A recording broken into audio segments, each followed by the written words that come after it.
বন্ধুরা, একটা পেরেকের ওপর এই 8টা পেরেককে রাখতে হবে। কিভাবে রাখবেন আমি জানি না।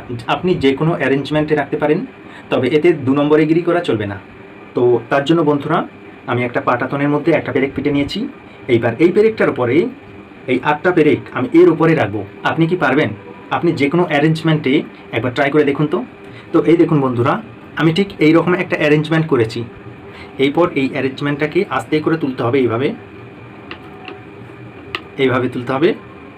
তারপরে এইখানে বসাতে হবে যেন ব্যালেন্স হয়ে যায়।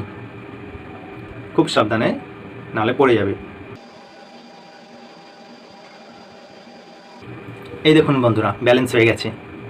এই দেখুন, এই ধারে 3টে রয়েছে, এই ধারে 3টে রয়েছে, আর উপরে একটা, নিচে একটা। কোনোটাই পাটাতনের সঙ্গে টাচ হয়ে নেই কিন্তু। এই দেখুন কত সুন্দর একটা পেরেকের মধ্যে সবগুলো ব্যালেন্স করে রয়েছে।